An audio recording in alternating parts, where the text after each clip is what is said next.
Konnichiwa, Minisan.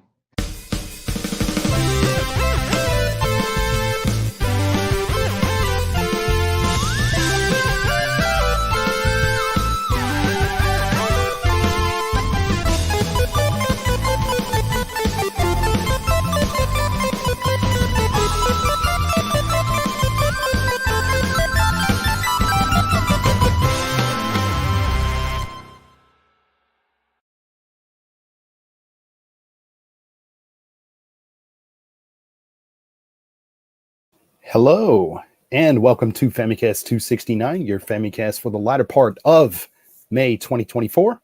I'm your host, Danny Bivens, and today I'm joined, as always, by Mr. Cat Drugs himself, Ty. Hell yeah. Congratulations on recent college graduates for having the worst commencement speeches of all time.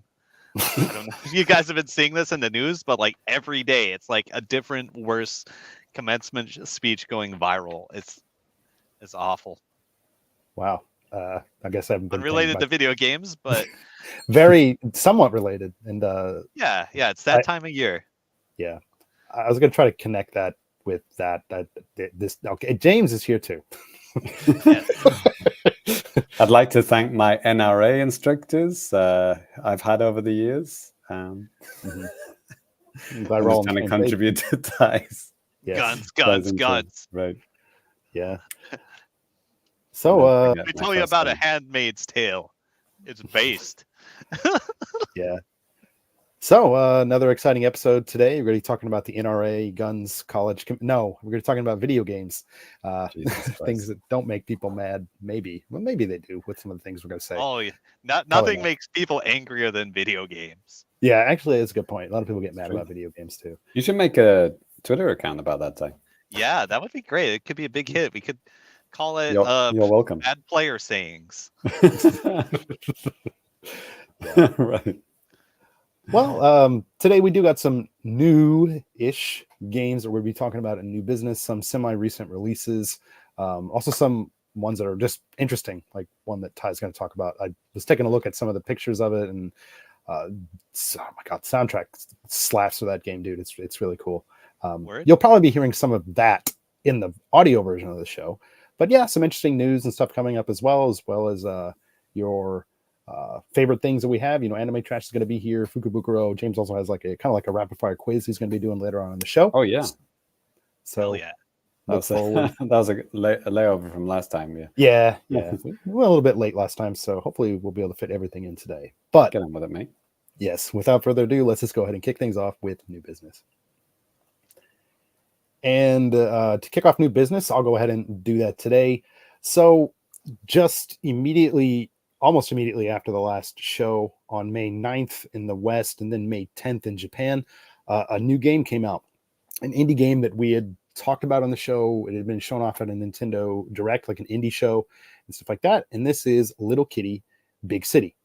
Oh, nice. I went ahead and at first, because we were in our Discord, I think it was maybe Dave. He had said something. And if it wasn't Dave, if it was somebody else, I'm really sorry. Thank you, Dave. Yeah, thank you, Dave. But he mentioned that, oh yeah, this game's on Game Pass. I was like, really? So I'm part of some sub to Game Pass right now. So I went ahead and tried it out on my phone via the cloud with my controller, and it didn't. Playing stuff via the cloud is a little bit weird sometimes, and I'm going to be talking about the Switch version here in just a second. Please bear with me. But one kind of weird thing that the cloud versions of the games do sometimes, if there's a lot of people queuing up to play it, sometimes you got to wait to play it, which is kind of weird. But Jesus Christ. Yeah, I don't know how that tech looks if they have like literally just stacks of Xboxes running game. I don't know, but anyways, I played it on my phone with the controller. The Backbone controller, and I had a lot of fun with it. I played for maybe about 45 minutes or so. I was like, there's a sale that was coming to an end last week on the Switch, like a 10% off sale or something. It's like, you know what? I'm just going to go ahead and just pick this up because I was having fun with it. And my phones, I have an iPhone Pro Max. So like it's the biggest iPhone that you can get in terms of like screen real estate, but it was still kind of small. I was holding it up close to my freaking face. I was like, Switch screen's a little bit bigger than that. So let's go with that. And I did. And Yes, I'll go ahead and share some video footage here as well, just in case you're wanting to know what it looks like, or you forgot or whatever. But and just for a refresher here too, this is again Little Kitty Big City. You're this little cat, and you're kind of thrown into this semi-open environment, just trying to explore. The thing is, like, you basically fall out of the window from your house, which is like a kind of like a high rise, and then you got to try to find your way back. And visual style here is pretty cool too. It's kind of like a cell shaded, kind of like artistic, not something like photorealistic look or anything like that. But and I think that for a game like this, it does a lot of favors, because you don't have to worry about having some kind of weird photorealistic cat or something like that. And the cat can actually talk to other animals and stuff like that as well, which is kind of cute. And here right now, if you're watching the video version, you can see like basically the opening 2 seconds of the game, like what happens. Funny Wow. cat. That's amazing. Good animation. Yeah. So I think, animation wise, everything's really great. Not just in the cutscenes and the gameplay as well. Lots of little details, with the cat, like what they're doing, like stuff that's pretty lifelike. I mean, if you've been around a cat, if you have a cat, you know the kind of things that they do, the kind of things that they like to get into. And I think this game does a good job of putting you in control of that. I mean, you can hop in like trash cans and, get stuff out of them and stuff like that. You can swipe stuff off of high places, pots, glass jars and stuff. And you also have the ability to pounce on things by holding B. Basically what this does, it makes it so you kind of like get ready to jump at something. And then while you're holding B, you control like the stick, basically to see how far you can jump. And this is good if you're trying to get across like, kind of wide areas or something like that, something that you can't just typically go across. And also there's another aspect of it too, where you can actually do like this stealth type of like a crawl with like the L button, and then you can sneak up on like birds and stuff and like pounce on them and collect their feathers. You don't kill them. Like the rule in this neighborhood, according to some other cats, is that you can play with them and they'll give you their feathers. So you're like, okay. Right. Yeah, I mean, I think the controls are really smooth. It feels really great. It runs pretty smoothly on the Switch as well. Obviously, if you're going to be playing it on Xbox or PC, you're probably going to have a better experience when it comes to like visuals and stuff like that. But at this point, I've played maybe about an hour and a half across both platforms. Unfortunately, there's no like cross-platform saves or anything like that, but it's okay. And right now in the video, you can see I'm like carrying this slipper out of somebody's house and just putting it in their garden or whatever. Just why not? So you can like just do stuff like this. You can mess with people. You can knock people over, steal their food, which then you can use their food to like attract birds and capture birds and stuff like that. So there's a lot of like really kind of cool, funny things that you can do. Can you do drugs? Not yet. Well, not that I've seen. Not that I've seen. Maybe you can. Cat drugs. Yeah, you can. Danny, do you remember I think it was a PS5 game called Stray? Yep. So I think Seren on RFN called this like a less pretentious version of Stray. It's like sounds about right. Looks adorable. Yeah. I mean, Stray seemed like it was kind of a more serious type of tone, I guess. I mean, I haven't played it, so I can't really say for sure. This is more like Tex Avery kind of. Yeah, it's very, like I said, you have talking animals and stuff like that, so it's not like taking itself too seriously here. It's a cute story, and I think if you like cats or if you have kids that like cats and stuff, I think they'll like it. And wow. According to the Lemonade, he said Stray is violent. It's like, oh, really? Wow. Okay. It was like photorealistic, isn't it, basically? Yeah, pretty much. This is not. I like this better. Yeah. And it's super cute. You can find hats and other collectibles kind of strewn throughout the stage and stuff like that. Whoa, we're TF2 now. Yeah. And one other, I mean, when you first start at the game, you find you're talking to a crow and you find him again. And then he's like, hey, if you bring me like 25 shiny doodads, then I can give you this fish, which will give you the ability to like climb basically, because when you first start out, you can't really climb. You can only just jump on stuff and climb on very small things.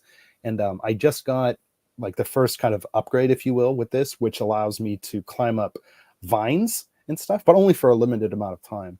And from what I can tell, the more of these that you find, the more expanded that you can actually have this be. And like I said, you can just knock people over. Wow, that is kind of violent. Yeah, I mean, this game is violent, I guess, but like in a comical way, not like not seeing blood or anything like that. I was actually surprised to see people. Actually, I thought it was just a cat in a city. Yeah, because there's other things too, because there are areas with water, and if you see water, you try to walk on it, you'll just immediately jump back, because cats are notoriously not fans of water, typically speaking. So yeah, cool. But like I said, I'm still going through this, and there was just a miss with my pounce on a bird. I'm still going through this. It's a lot of fun. There's bird poop raining all over the place here too, which is kind of crazy. So the objective is to get back home. Is that? Yeah, that's it. So I guess it's not split up into stages or areas. It's just it's one pretty big area. I think someone in our Discord said too, this isn't like a super long game or anything, maybe like 5 hours. So it's an adventure game, kind of open world, but not like 50 hours or something like that. It seems like if that were the case, I could see maybe story elements of this, maybe kind of wearing a bit thin for something like that. But for 5 hours for something like this, I think that'd be great with the story. I think the gameplay is pretty tight. If you're into adventure games, I think you'll like this thing. Could you technically go to the end like within 10 minutes? Like if you know the way? I don't think so, because there are, like I said, you do have some limitations on what you can access, especially when you start off, because moves wise. Yeah, you can't climb. Okay. You can't really climb at first, but the further you get into the game, the more stuff you unlock, you'll be able to climb more things longer. So yeah, cool. But yeah, this is on Switch. This is on Xbox Game Pass as of right now. It's on PC. The game's already apparently sold over like 200,000 units as well.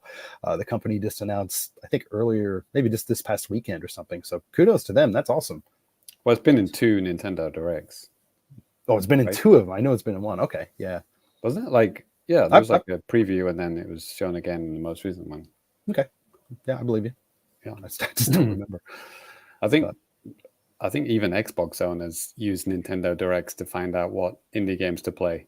They might not play it on Nintendo, but they'll find out about it through Nintendo. Right. But company excluded. Right. I know. I think Lemonade was also jamming on this a little bit as well, and maybe when it came out. But yeah, if you guys out there are interested in cats or just kind of fun adventure games, I'd recommend at least giving this a shot. Yeah, it looks fun as hell. Yeah. It is a little bit pricey, honestly. It's like in yen, it's like maybe 3,500 yen or something. But I think it's only like $20 like USD on Steam. No idea in other territories and stuff, but yeah. I think it was 22. 22? Okay. Yeah, something like that. Okay. But between 22 and 25. It'll eventually go on sale, probably sooner on Steam than it will any other platform. And like I said, if you have Game Pass, you can try it out there. But yeah, other than this, I have been playing a lot of Endless Ocean. I'm not going to talk about that. I'll mention this a little bit later in the show. But yeah, that's going to do it for my new business. So JC, what do you got, man? So did we talk about the new Game Boy updates in the last episode as news, or was it after? No, that was right after, because those just came out on May 15th. Right. So I think Danny has the trailer. Japanese one or American one? I don't know. Yeah, I have a trailer. Hold on, keep talking. Yeah, I think it was Alleyway. What was it? There was some kind of like baseball. Literal, just like the most boring name. That's the one I blanked out from my mind. Yeah, baseball. And then some kind of RPG. Yeah. The frog for whom the bell tolls. That was only on the Japanese one, I guess. Yep. Because it's only in Japanese. Exactly. Which, long-term Famicast fans might remember Minoru talking about that. Yep. He has no problem reading Japanese. Right. But no, that's not what I played. I think I will check out the frog game sooner or later. But yeah, I played one of my first ever games I ever played. One of my favorite ever, Super Mario Land, which is weird that it's like one of the. How many years has the Game Boy Pass been out now? I don't know. Just a year, right? And it's like only just being added now. I mean, wasn't the second game added first? Yeah. And I mean, I think more people. Well, I mean, it's just I think a more fleshed out game, so I can understand that. Oh, final boss. Spoilers. Right. Which is World 4-3, which shows how fucking short this game is. Yep. 4-3 is the last stage. Mm-hmm. Imagine that. So, what do you think, Danny? How long did it take you to beat this game when you got it on 3DS? So I checked my log recently for whatever reason, and it looked like it only took me like an hour and a half. Loser. Yeah. Took me 41 minutes. Damn. Okay. Yeah. Nice. I mean, it's funny because like probably Danny and definitely Ty could like one coin Super Mario Brothers on the NES, right? Sure. Yeah. One coin, one life, whatever, not getting hit once, that kind of stuff, right? Yep. I can't do that because I didn't grow up with that game. I grew up with this. This was my game. Like I played Mario Land all the way through. I mean, I got so good at it, I could play all the way through 3 times on like, one battery, like nonstop. And I forgot what actually happens. Like, I think the icon on the title screen changes or something like that. Okay. Like every time you play through it. So yeah, and I just did that out to the second run. I was like, oh yeah, I think it changes to like yeah, it does. It's a mushroom icon when you first start it. Okay. But the second time you play, it changes to a Mario face icon. Okay. So yeah, I mean, I love this game, and the music is just like amazing. Saras, what's it called? Is it Sarah Land? Am I imagining that? Yeah. I thought you were the guy that played the hell out of this. Come on, James. Yeah, No, yeah. I was like something like that. Yeah, like Sahara right. And it is so weird. I mean, the first world is like pretty much like standard Mario stuff, but then it's like, yeah, the turtles explode when you hit them. Yeah. And then it goes on to like Egypt, Mm-hmm. and then it's like you're fighting a sphinx and like giant flying beetles, and then like Moai heads, like Easter Island head statues, and like Nice. it's completely absolutely bizarre. And then like World 3, it's gets a little bit racial. The music starts, it goes din din din din din din din, and you're like, okay. Okay. This came out in the 80s. And then there's like these little like Chinese men jumping at you, hopping at you. It's like, what is going on? Yeah, Perfect. I mean, yeah, good memories. But it is absolutely bizarre, and this gives me memories back to when like I said, this is my first game that I ever like played on my Game Boy, like after Tetris, obviously. Mm-hmm. Like the first game I bought myself. And it's funny because like there were parts when I was young, when I first played this game, when I was like 7 or 8, like it scared the shit out of me. Like I think it was the second world that is like those Moai heads that kind of float, but then there's these fucking big rock monsters which dash across the screen at like the speed of light, which everything in the game up to that point is pretty slow. Mm-hmm. But then there's this thing that just comes. I remember that scaring the shit out of me as a kid. I was like, holy shit, what the fuck? I didn't know things could move that fast on a Game Boy. Yeah, and that's the one where you have to balance on a boulder across these spikes and stuff like that. I mean, there's a lot of variation in 4 worlds, but like it is over so quickly.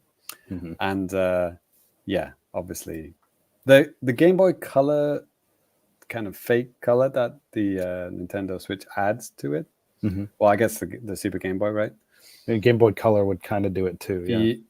Oh, okay. And it does actually change Mario to red when you get the Powerball, which is kind of something I didn't know because I never didn't have it. I didn't play it on the the Game Boy Color. By the time the Game Boy Color came out, I wasn't playing this anymore. Yeah, it's Pokemon or whatever. Right. But it is funny that they actually have a red Mario on an original Game Boy. They actually, I don't know how that works. Did they program? They obviously coded it into the Super Game Boy. Yeah, the later? Super Game Boy. Yeah, it has like presets for a bunch of popular games built into it. So it'll recognize the ROM and default to a certain preset. Right. I would imagine, Nintendo would really, prioritize their own stuff too, big sellers and stuff. It would recognize that it's Mario Land cartridges inserted and then apply that coloring. Right. Yeah.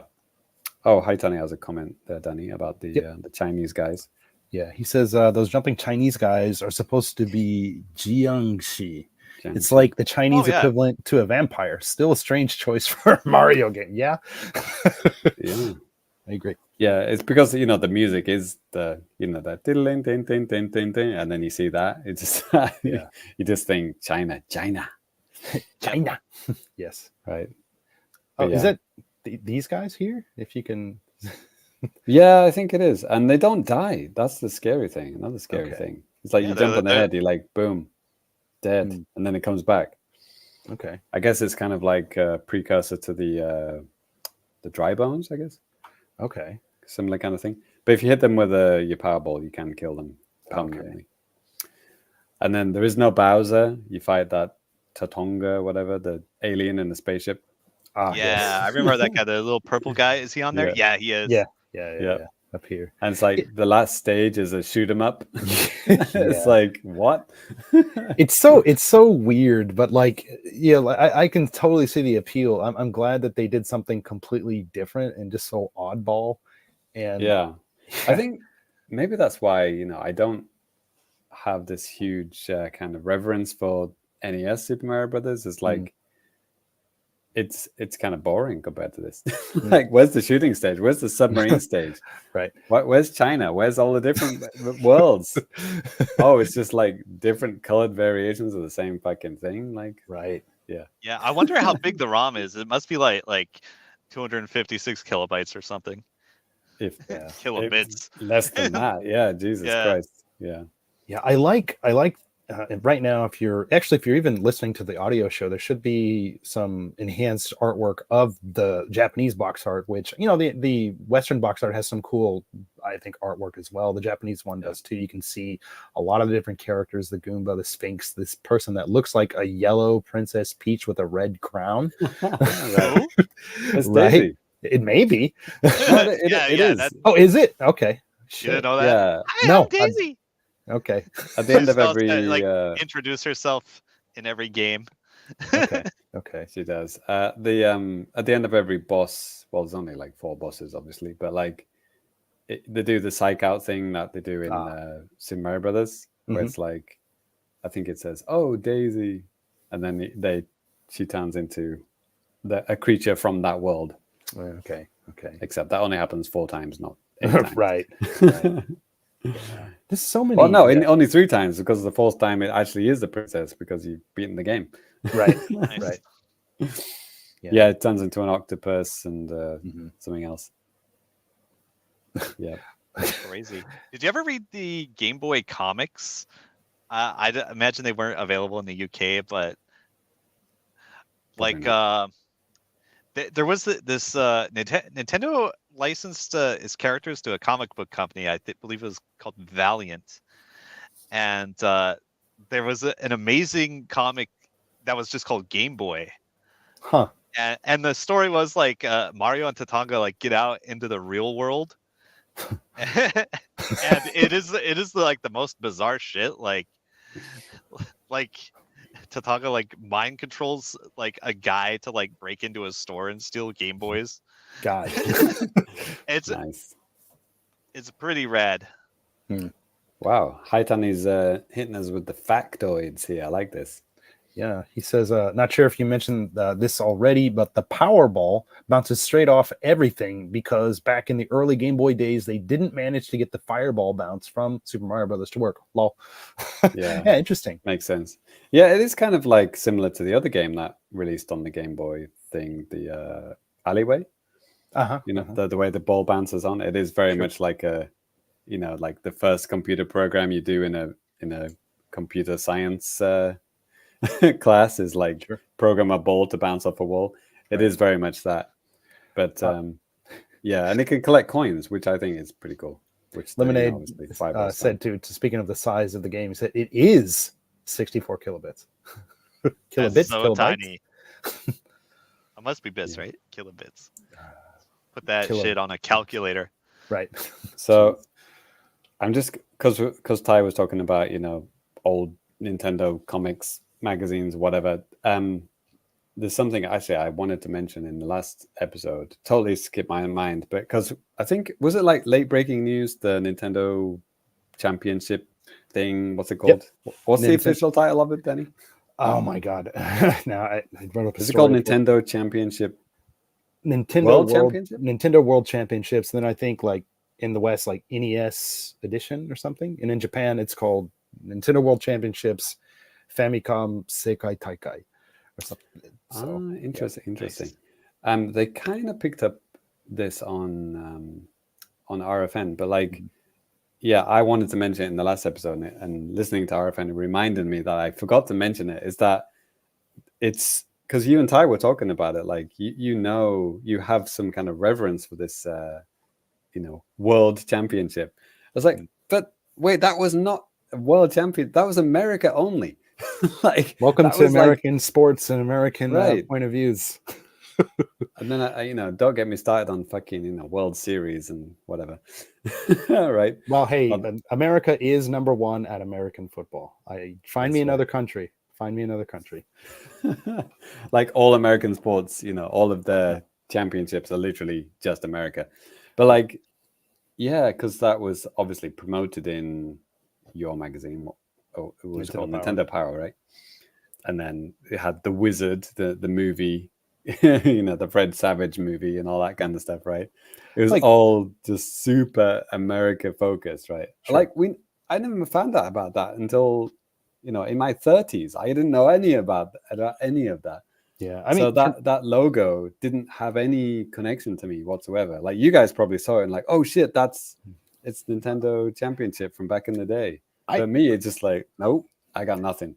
I knew what it was, but like I knew it later because when that first started, I was not reading magazines. I would have been like really little, and obviously I had no money, so I was just playing games. I wasn't paying attention to that stuff at all.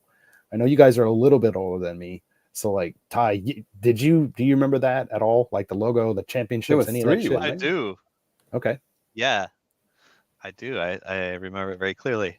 Okay, like I just don't remember it at all. And like, There is also a Super Nintendo cartridge that you see going for like, you know, $25,000, like the championship cartridge. What is that? Do you know what that is? They did like nationwide qualifiers at like Blockbuster or some shit, and like every store had a cartridge. I think if it's the same one I'm thinking of. Okay. And was it like F-Zero, Mario World, and something? Yeah. You have to be something. It was probably Pilot Wings, right? Yeah, you have to be good in like, you know, a variety of games and get the best scores, right? Right. Yeah. Again, nothing outside of the US. Well, that trailer that they made for it too is kind of weird because they're bringing, and you know, they kind of redid the championships in 2017 and 2018, 2019, a couple of years back before COVID, basically. The Mario Maker, stuff. Right? Yeah, and then like in this trailer, they had some of those champions, and then like some of the older champions come in, and then for the Japanese one, because I watched that, and it was like it's just that, but it's dubbed, and like this does not get hit any nostalgia buttons for people in Japan at all. Right? Yeah, just, even less for them. Exactly. But they've been doing, like I've said this before, like starting like last summer, Nintendo has been doing some really in-depth looks at Famicom stuff for the past year.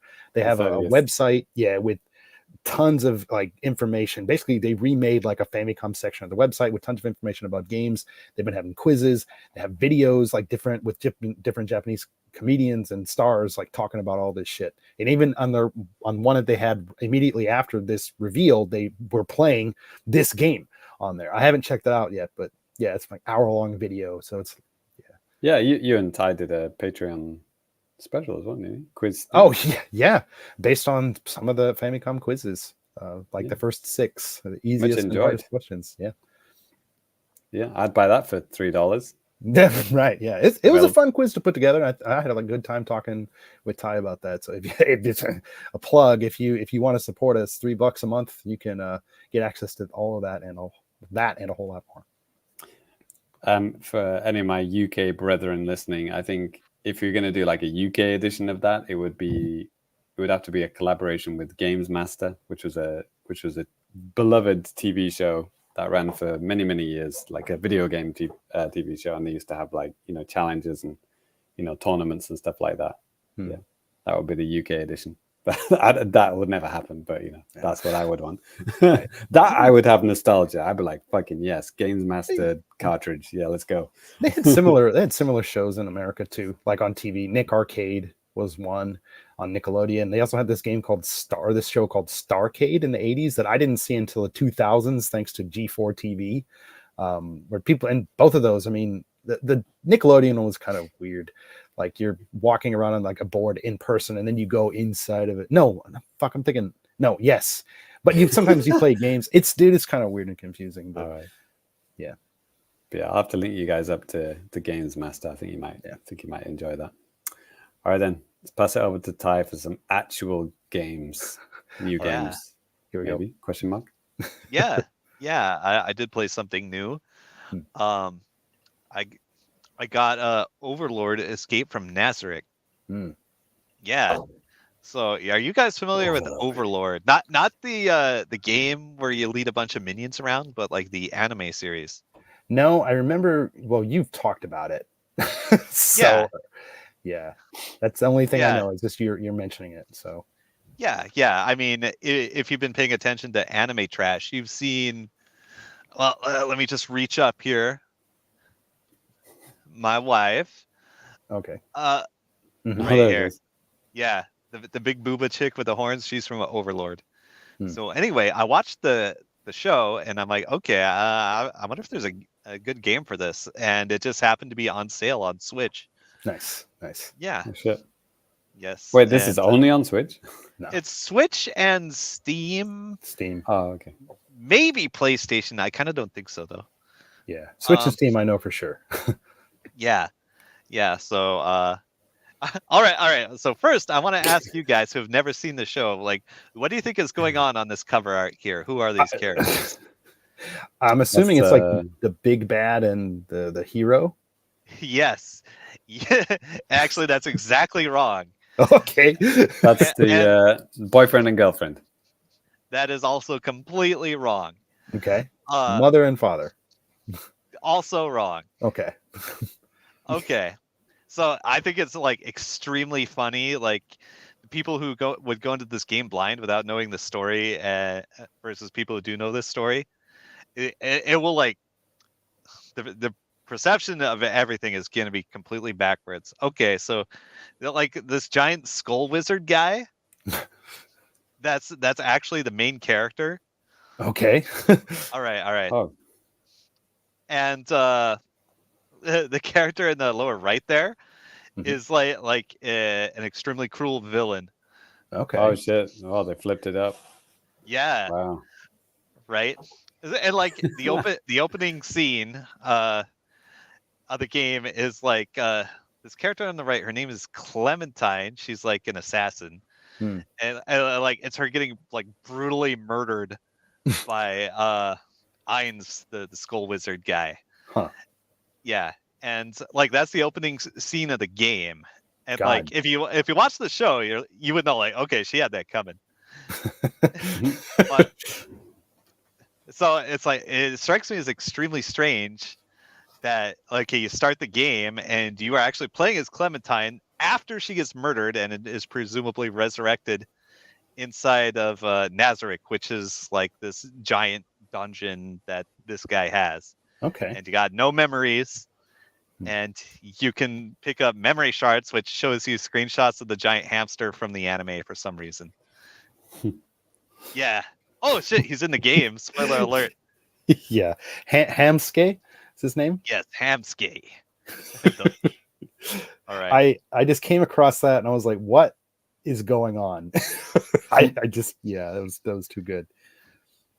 All right. So here's a basic plot synopsis. So the main character Ainz, it's like an isekai. It's like Sword Art Online almost. Okay. Where this guy, he's just like some fucking nerd that like works an office job, and he's been playing this MMO for 10 years. And him and his guild like built this like sick giant dungeon home base. And they created these NPC monsters to guard it, and they had a great time. And like everybody else pretty much moved on from the game.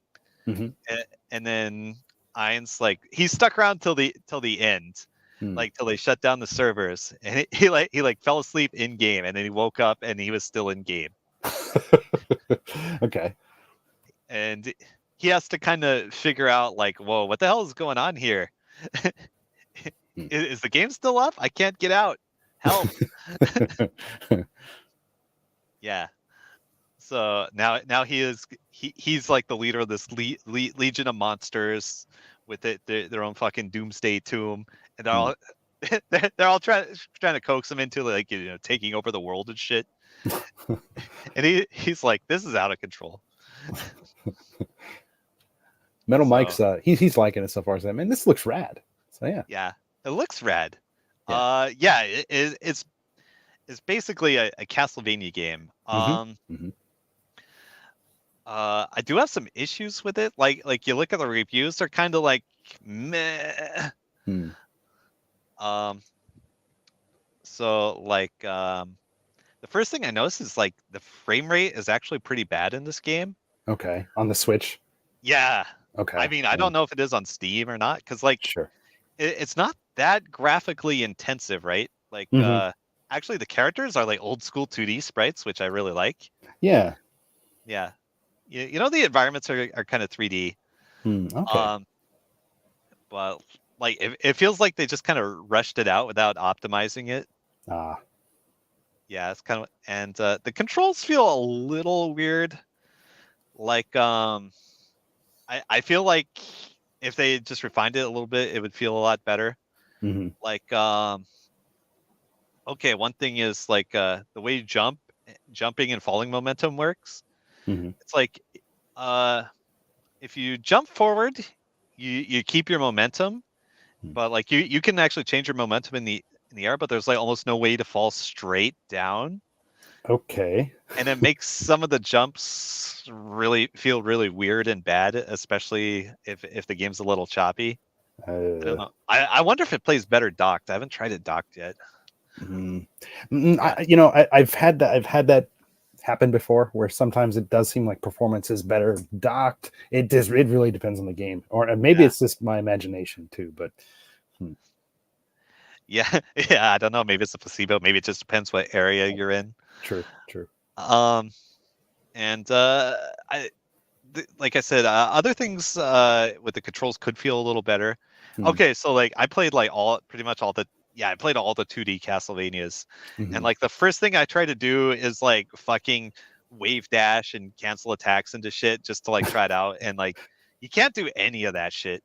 Okay. And like I think like even if you're not like a fighting game brain wizard, like you still start to like kind of use and intuit those things a little bit when you play a Castlevania for a long time. Like you'll swing your big weapon and then like backdash it out of the swing. Like people usually figure that out by the end of the game, if not in the first 5 seconds. And in this game, it doesn't have that. You can't strike the backdash. You can't strike the jump. You can't really do anything like that. And it feels. I don't know if it was a deliberate choice or not. Like, I don't know if it's actually good or bad for the game design, but I think it would be more fun if like I could like swing and backdash out of stuff. Let's see. Oh, this is the opening scene right here. Okay, with the big guy and Clementine. Yep. Okay. Unless you get to find him again later, I wonder. Yeah, I don't know. This is directly from Steam. I think it's maybe that or the Nintendo's website. I don't remember which one, but yeah. Check it out. You can tell it's slightly low res sprite art. It's nice. I like it. Yeah, Like, yeah, look exactly. at those pixels. Yeah, exactly. That's kind of Yeah, cool. and Danny, I got the trailer if you guys want to have a look. Sure. Yeah. So people are asking for to see this in motion. So Yeah, it's I better want to to- see if it looks choppy in the trailer. Let's go. Well, Well, I mean, it might be anyway, because yeah, it looks okay. I don't know. Maybe you can see a little bit of that chop. yeah, Well, I see what you're saying. I mean, it could just be part of the buffering or whatever. Okay. but yeah, it's definitely Metroidvania. There you go. Oh yeah. With beloved anime characters. Right. So I really want to play this game and finish it, so I can actually get the story. 'Cause, Yeah. like I think they brought in the creator to like scribble out a story on a napkin Oh, that's and cool. hand it off to the game devs. So yeah, because like you never hear about this character again in the show, or I presume in the fucking it's actually originally like a novel series. Okay. It's not just like a manga, but yeah, there's actually like 18 volumes of light novels. Okay. Wow. So I want to check that out, especially after watching the show and not like fully understanding like all the characters' intentions. Sure. Yeah, It's got a like little bit Meat Boy at the end there. yeah. I mean, yeah, it's very very funny murder saw environment. I like it. Hmm. Just to catch up with the chat a little bit here too, Tony Montiero popped in a little bit as well. He said, "Hey, evening fellas, have an appointment soon, but hope you have a good pod." Thanks, man. And Metal Mike kind of I don't. I hope it sucks. yeah. Metal Mike also popped back in. He said, like, yeah, kind of this. I mean, back to Overlord. It said stylistically looks a little bit choppy just from the video footage that we were watching, and I kind of agree with what he said. But I mean, James, on your end, you're obviously watching it from from your computer. You were the one sharing it. Did you see any of that yourself? Did it look a little bit choppy? I mean, because it looks like that kind of. It looks pretty damn smooth on my end, but yeah. Okay. I'm not saying like super choppy. It looks like almost like intentionally choppy or something. No, Yeah, not at all in this trailer, but yeah. Okay. Okay. This could be the PC version. We don't know. They might Right. not be using the Switch one for the Switch trailer. Yeah, I've seen that before. All right. Well, Yeah. I'm gonna try it docked, and I'm gonna report back. Okay. Yeah. Okay. I think this is a trailer for like a special edition, like a Oh, right, 'cause it showed, like, and the- a art yeah. book and everything. Sure. Oh, fancy. Yeah. How much was the download one, Ty, on It Switch? was $10 on sale. Oh, Damn, nice. okay. Pretty good. Yeah. I bet this Yeah, special edition is not $10. No, it's physical too, so it's like, yeah, hell no. Yeah. Well, I don't know. You might be able to find it if the game didn't sell too well. I don't know how it sold. Yeah, it came out. I noticed that it came out in 2022. I don't remember Yeah. what month, but so it's a couple years old now. But yeah, All right. Cool. Well, definitely That's gonna cool. play it more. yeah, Just because I want to know the story. What happens? Cool. All right. So the other thing I've been playing, well, like the usual stuff, but Dead by Daylight did a special event. Mhm. The one thing everybody has been begging for is a randomizer mode, Mm. which is playing the game where all the characters have random perks, Mm. and it is very fun. Because when you play the game as usual, especially at like mid to high MMR, you see like the same like good perks that are constantly used. You get to slap 4 perks on your character. You get 4 little abilities or whatever, regardless if you're like survivor or killer. And there's so many in the game. There's like 100 plus for both sides now. And and like when you get to have that many perks, like some of them like I just have like better functionality of the same thing, more or less. Like if you want like an intel perk, you want like the best intel perk. If you want like an exhaustion perk, you want the best exhaustion perk. You know what I mean?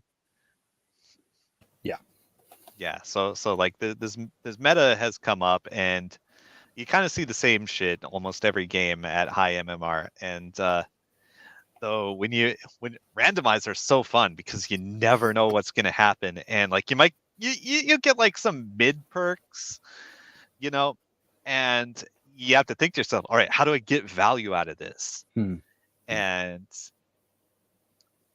that is so much more fun to play when you're trying to think like just off the cuff, like come up with some great ideas, take advantage of what you have. And I've had so many funny moments, like just playing randomizer.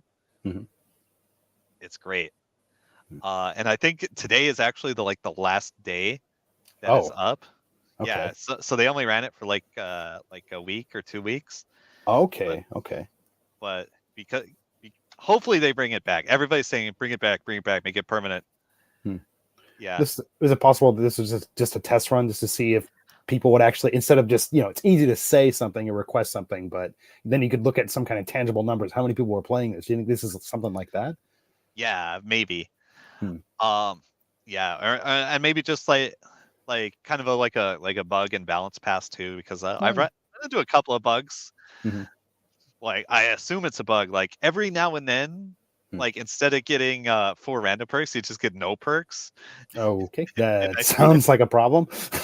Yeah, I think that's a bug. My buddy Jinsei he thought maybe they did that on purpose, just I mean, yeah, add a little element of danger. Sure. Okay. Well, I think it's a bug, 100%. And then it's like items and offerings. Those are not random. You can choose whatever you want. But I think it would be better if those are random too, because some of those can be kind of strong. Yeah. And also there are a couple of rewards you could get for playing randomizer. Like they have like a little title and icon system in the game now. Okay. So you could get a couple of fun little things to slap on. Okay. Say like, hey, I'm the best. Yeah. But yeah, I hope they do bring it back and make it permanent, like as soon as possible, because it's fresh and fun, and I think I would still prefer to play it over like the regular thing, like long term. Sure. Or at least like kind of split my time. Right. Yeah. Let's see. While we were talking about DVD, they did their anniversary stream. Okay. Yeah, so they revealed the next chapter and they teased the one after. So the next big license they're gonna have during their anniversary is Dungeons and Dragons. Yeah, I saw that. Okay. Yeah, and so the killer is gonna be that what's his name? Vecna. Yeah, it's in Stranger Things. Yeah, maybe Vecna. Yeah, like the Stranger Things character is named after the D&D character. Yeah. So like some lich wizard, pretty much the Overlord guy. Okay. He's the new killer. Okay. Overlord chapter. Yep. And they got a new map with a dungeon, which is great. Okay. It's like a dungeon you can go down in, but also there's like a whole like on ground level as well. Okay. Yeah, and the killer is cool. He has like a whole fucking spell wheel. He has a bunch of different abilities. That's kind of crazy. Nice. Yeah. It's nothing to do with Stranger Things, Ty. No. It's already in the game. Yeah, Stranger Things is already in the game. The killer. What was the killer? The first killer with that was the Demogorgon. Demogorgon, right? Yeah, the funny dog, as we call him. Yeah, because they get those characters, those creatures in that series get bigger and stronger. Pretty crazy. Yeah. So Vecna. Do you have a picture of Vecna, Ty? I could tell you if it's based on Stranger Things at all. No, I can tell you now. It's not. It's 100% D&D. Okay. Yeah. And it's like if the test is still going, like you can, if you have the Steam version, you can like get on the test realm right now. And there's like 1,000 hours of them on YouTube now already. And I guess that chapter comes out, I don't know, in a week, 2 weeks. Okay. Maybe 3 weeks at a stretch. So it's coming out real soon. Now, maybe you can tell me this, Ty, but I saw somebody tweet something about Castlevania being something with Dead by Daylight. Was that just fake or is that real? No, that's real. They teased it right at the very end, just like a little teaser trailer. Sorry, I didn't mean to get ahead of you there.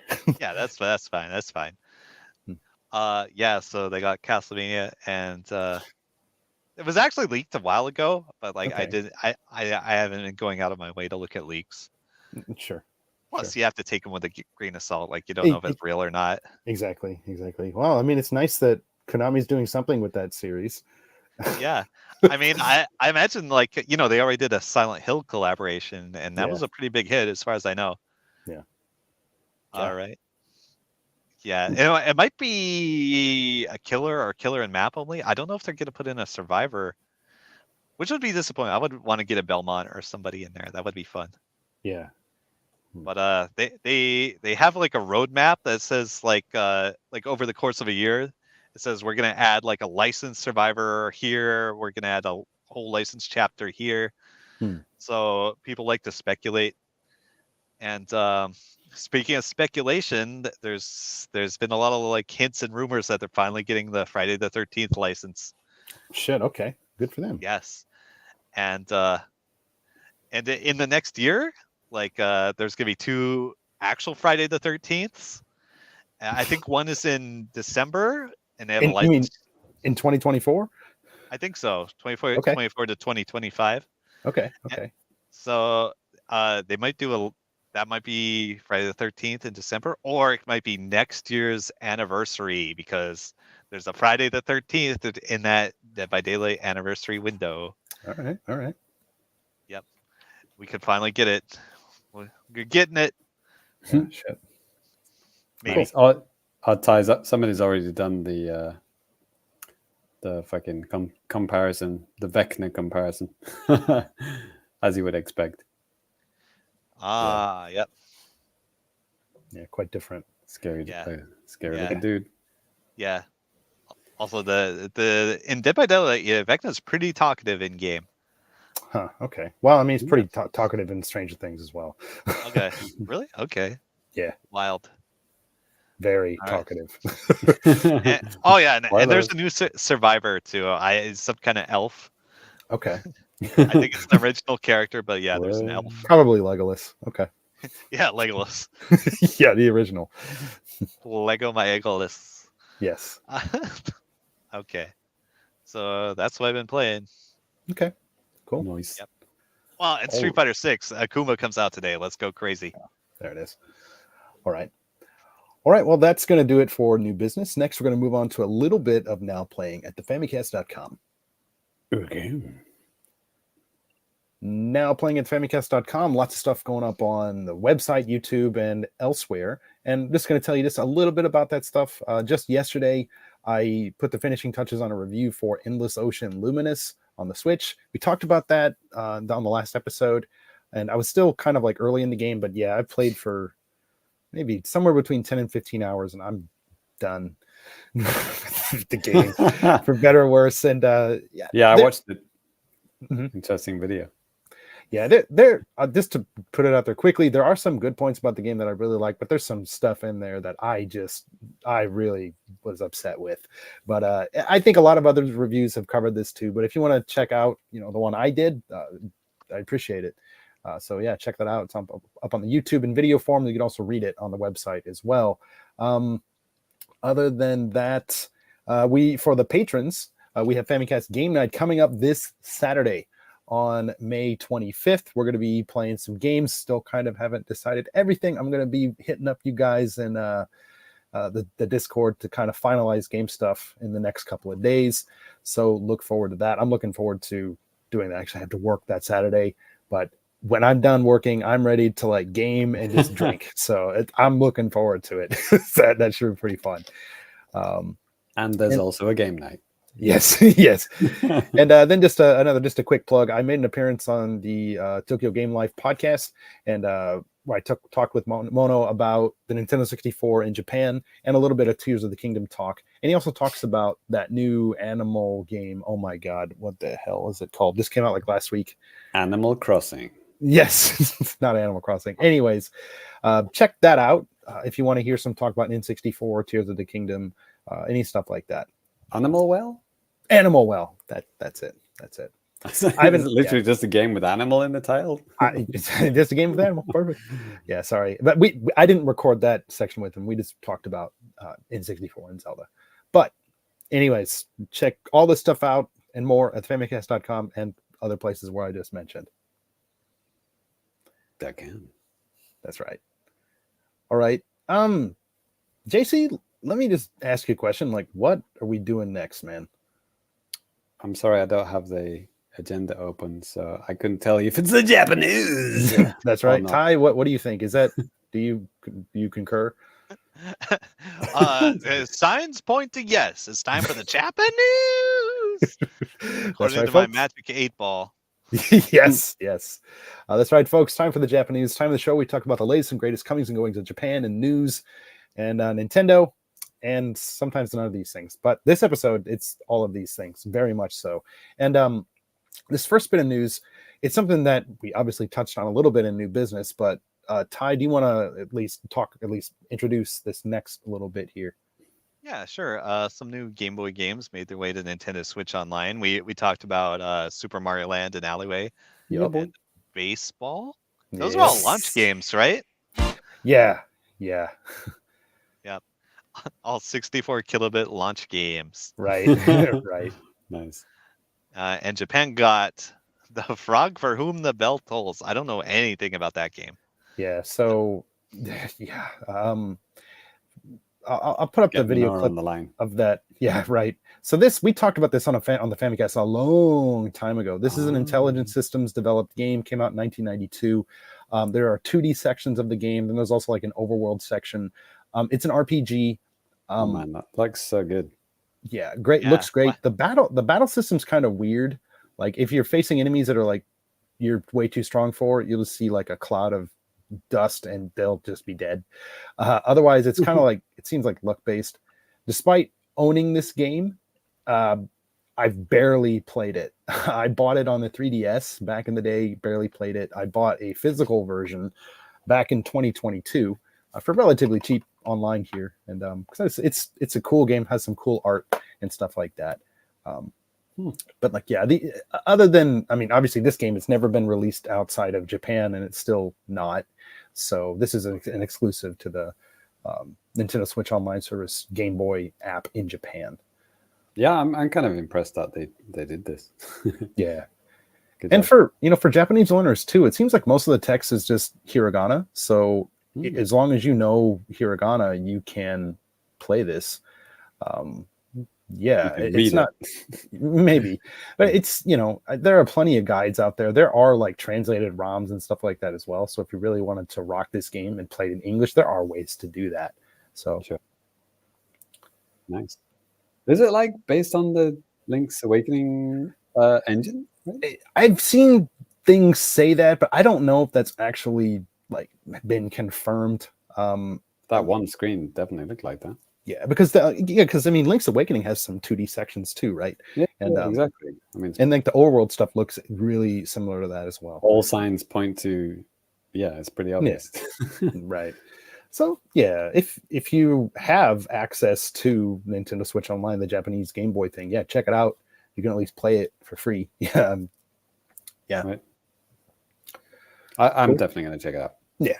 I need to check it out again, just because it just looks cool. Like I said, I'll show the box here as well, because I literally have it here. If you're watching the video version, you can see this.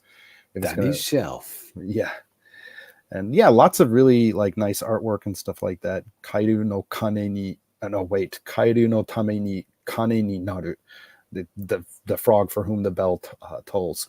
And yeah, and they box is looking a bit squashed at the top there, Danny. What did you do to it? Sit on it? No, well, it's what you do when you get stuff like used these days, right? It's still like pretty decent. I think it was actually 2,000 yen or something, so I'm not complaining.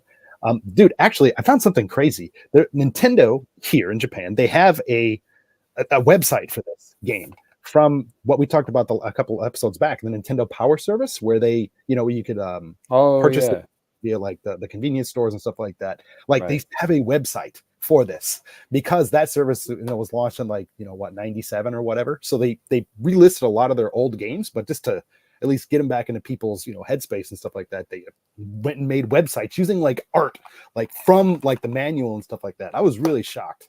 And that was a website in 1997. Right. Amazing. I mean, it's still available now, so that was pretty surprising. Available now. There you go. Yes, it's weird because I won't go too much longer about this, but Nintendo's been like on this weird thing of taking down their old web pages and stuff like that, where for the longest time like 64 DD stuff and a couple of other N64 related stuff had just been up up until like maybe a year ago. I don't know why they just suddenly decided to take it down now, but is it anything to do with the N64 service on Switch, or I don't think so. I have no idea why. Remakes coming out? No, nothing like that. I was like, no. Maybe. I doubt it. But all right. Well, JC, you want to take this next bit? Well, Ty's already talked about the Game Boy stuff. What's left? Must be Splatoon or Game Trials. Right. It is Splatoon. There it is. Right. Yeah, it's time for the Sizzle season, as I'm sure you guys are well aware of. That's summer, isn't it? Right. Next season is kicking off on June 1st. Yeah, I think it was the same every year, 1st of June. So yeah, we're going to have some new music, new emotes, new stages. Stages, plural, really? I thought it was just one. But yeah, 2 new weapons and introduce a new mode, Big Run, which I actually want to know more about what that is. I don't think any detail. Do I have the trailer, Danny? Yeah, I thought I downloaded it, but I didn't. But I have it pulled up here on the YouTube, so we'll just share that. So Big Run is kind of similar to like a Splatfest, but it's only for the salmon run. Mm-hmm. So everyone kind of competes to get the most eggs in one go. Mm-hmm. You got the English one. So yeah, the new stage. I thought it was only one, Lemura Hub, which is, I think it's kind of like a train station. Okay. And then, a couple of new weapons, like a new bow weapon and a new katana weapon, I think was the second one. But the bow one has like, some of the bows are kind of like a widespread shot one. Other ones kind of like they stick and then they explode. Mm-hmm. And this one has like 5 spots that land and they explode, which has never been done before. I think we've only had 3. Okay. Usually 3 spots. And then the katana one, it kind of looks like I don't know, chewing gum or something, or candy. I don't know what it is. Like a giant candy dispenser. Yeah, a lot of Splatoon weapons look like household appliances, if you look carefully. Like giant versions of it's like those things in Ant-Man, where they throw something on it and it gets bigger. It's kind of like looks like that. Yeah, and Big Run. I don't know anything about this other than the name. Right. It seems to have all 3 bosses, all 3 of the the kaiju level bosses attacking at the same time. Okay. Which I don't even know how that would even work. I mean, Jesus Christ. One of them is hard enough. 3 at the same time. I mean, yeah, I can't even wrap my head around that. That's just stupid. That sounds like, literally an impossibility. Because you have to have a very well coordinated team to defeat one. So yeah, there must be something else that they're not showing here. Sure. I mean, they probably don't want to blow everything in just right. just this, so I can understand that. Like, are they weakening the bosses? Are they making something, introducing a new weapon which like kills them faster or something? Like, I don't know, because it wouldn't work, because in the game balance sense, it wouldn't make sense to do that. But sure. But yeah, new stage looks cool. We were talking last time about they had that Haneda Airport stage, and right. What else was the other one? Like a ramen shop stage, and now they got like a Japanese train station stage. I mean, there is already a train station in the hub. In this, I think all 3 Splatoon games have had a train going past in the kind of the hub world. Mm-hmm. And in Splatoon 3, the train station is actually functional because you can actually travel to the Splatoon 2 or Splatoon 1 worlds using the train station. Right. And in other games like the Octo expansion for the second game, you went into a subway to do that. And then the expansion pass for the third game is, it's also a train station. Yeah, exactly. Okay. Yeah, so trains are heavily involved, but there's never been a actual stage that you fight on at a train station until now. So yeah, looks interesting. Looking forward to it. Cool. Bring it down. What is Big Run? Come on, somebody. Does anyone know? Is it still under wraps? I want to know. I know. Well, we don't have too much longer to wait. I mean, yeah, like you said, that does come out June 1st worldwide. So Splatoon's been pretty good about making everything come out at the same time. Like, right. Yeah, Nintendo's been good about that with a lot of, some. Not the information though. The information usually comes to Japan first, and then it's so weird. So even they may or may not translate it. Considering that they have that Splatoon North America, they should have just called it Splatoon English. How stupid is that? Yeah, and for the first 5 years of Splatoon's release, they didn't have an English Twitter account. Yeah, wild. Right then, Danny, I guess. Yep. I'll go ahead and close it out. And this is something that popped up just a couple of days ago. I put up a story on the site, and I think it might have been Dave. Somebody in the Discord actually posted about this. Yeah, thank you, Dave. If it wasn't you, Dave, thank you, whoever you are. But this is about an acquisition that Nintendo made just here this week, or is in the process of doing. So Shiver Entertainment, a company that's responsible for Switch ports of Hogwarts Legacy and Mortal Kombat 1. Yes, the game that apparently was really bad on Switch. Nintendo is in the process of acquiring these guys. So just to kind of for a little bit more detail here as well. And so right now, this is a company that's owned by Embracer, who a couple of years ago started this buying up a bunch of different studios, and now have recently really scaled back with a lot of things, focusing on very specific franchises that they own and just kind of getting rid of the rest. But Nintendo went ahead and is, like I said, in the process of trying to pick these guys up. And once it goes through, according to the press release from Nintendo, Shiver will be officially, fully owned by Nintendo, 100% Nintendo. NCL Nintendo, they aim to, quote, secure high-level resources for porting and developing software titles. And then Nintendo also went on to say that, quote, Shiver's focus will remain the same. And after becoming a part of Nintendo, they will, quote, they will be continuing commissions that port and develop software for multiple platforms, including the Switch. So I found this kind of interesting because, yes, these guys have been involved with handling some ports that came to the Switch. With Hogwarts Legacy, from everything that I've seen, yeah, obviously the Switch version is not as good looking as you're going to be seeing the game on, Xbox, Series X and, PlayStation 5 and stuff like that. But they did an admirable job bringing that game to life on the platform. Mortal Kombat 1 was, I remember hearing a bunch of bad things. Like, it just didn't look good, but, sometimes it depends on who studios are working with, how much time you have, how much resources you have to do this type of stuff. But I'm interested to see why is Nintendo interested in these guys? And I don't know, do you guys have any thoughts off the top of your head?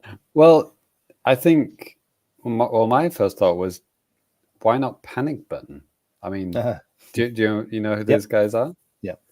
They ported, Doom 2016 and Doom Eternal and Wolfenstein onto Switch, which are, some of the most unbelievable ports. You don't even know how it was possible. I mean, Digital Foundry, which is mind blown by their conversions. Yeah.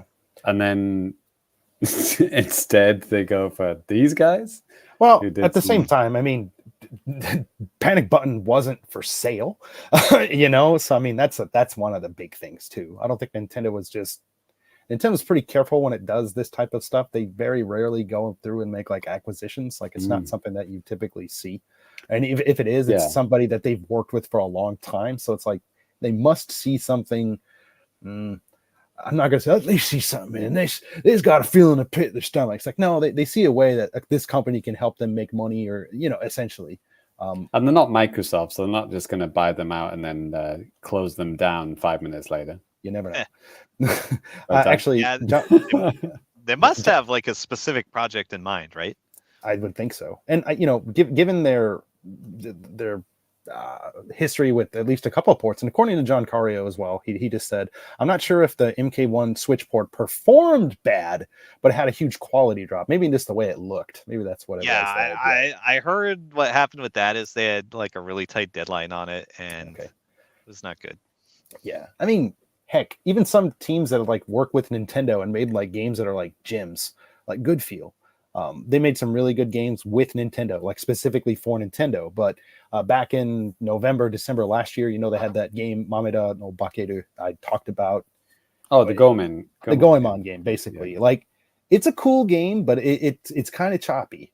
Like, that's my only complaint about the game. It seems like sometimes when Nintendo's involved with things, not all the time, because there are some definite games that Nintendo have been involved with that are still just garbage. But typically they try to get a certain level of quality out of games. They give the studios a little bit more time. So maybe having a company like this that's basically a part of Nintendo, this can help third parties bring games that are going to be to current Switch or Switch successor easier than what they could before. Maybe that's some kind of technology that they're using. It's kind of interesting. Yeah, I think for me, why I mentioned Panic Button is that Nintendo have always had this kind of frustrating, kind of like blinkered vision when it comes to the powerful graphics on their consoles. Like during the Wii era, I'm blanking on their name now, but there was a developer that did what was that FPS game? The Conduit? Yeah. Like Conduit and Conduit 2. I mean, those guys are based in Chicago. What the hell are their names? Oh my god. Yeah, somebody will tell us in the chat in like 3 seconds. But like they nailed the first person the pointer controls. Yeah. They nailed that. They got like mouse pointer style controls before anyone else. Sure. And then the sequel had like even more ambitious graphics. They were doing kind of lighting and that just wasn't on other Wii games, right? It was like, I'm not saying it was as good as a 360 or a PS3 game, but like it was it was getting there compared to what Nintendo was doing, right? Sure. In those kind of action games, right? Yeah. But it's like Nintendo of America. Well, this is during Reggie's era as well. So, probably not much was going to happen at that point. But like, why not look at those guys and say, wow, you guys are doing shit we didn't even know the console could do. Man, let's, welcome aboard. But no, that didn't happen. Yeah. I mean, they didn't always used to be like that. I mean, Dylan Cuthbert, how he got started is like he did a kind of crazy tech demo on a Game Boy, and Nintendo said, holy shit, that's amazing. Yeah. Work for us. We need somebody like you. Right. But I can't really think of any other examples where they've done that.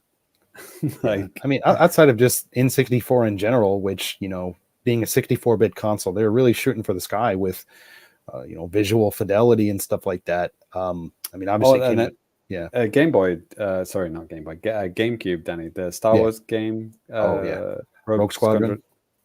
That was Factor 5, right? Yep, Factor 5.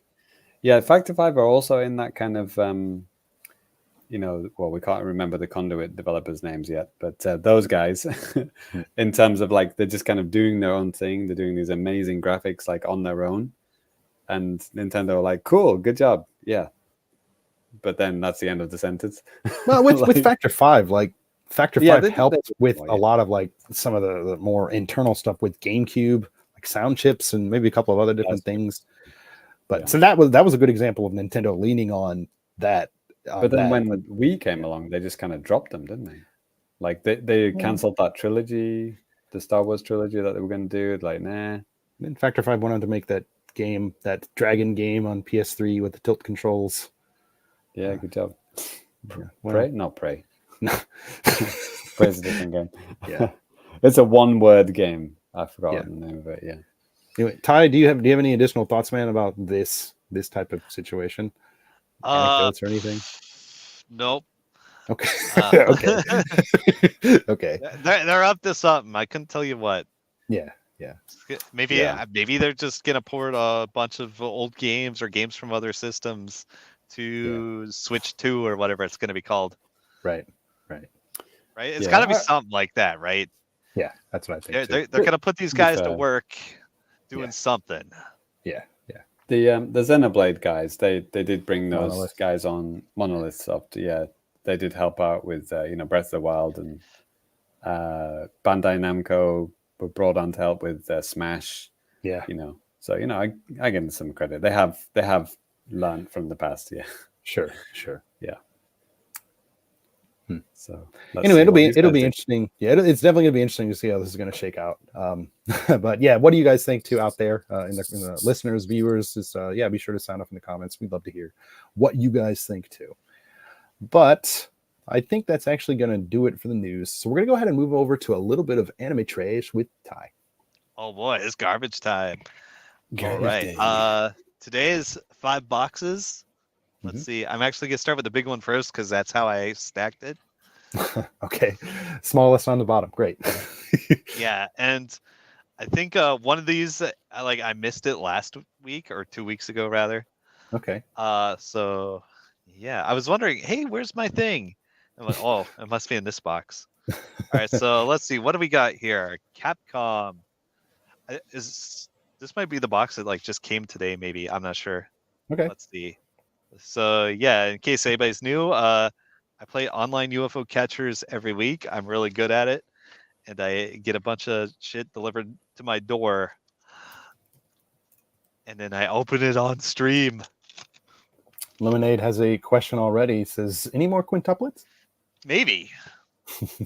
I've noticed there's a lot of new quintuplet figures out there. Yep. Let's see. Oh yes, right here. I got a quintuplet for you right here. God, speak of the devil, she shall appear. Yeah. Blah. All right. Yeah. This box is awesome. There's some cool ass figures. Yes, I got this one. This one is Miku. She has a name. Wow. And she has a hoodie. Yeah, hoodie, busty gal with a hoodie and short shorts. Okay. Yeah.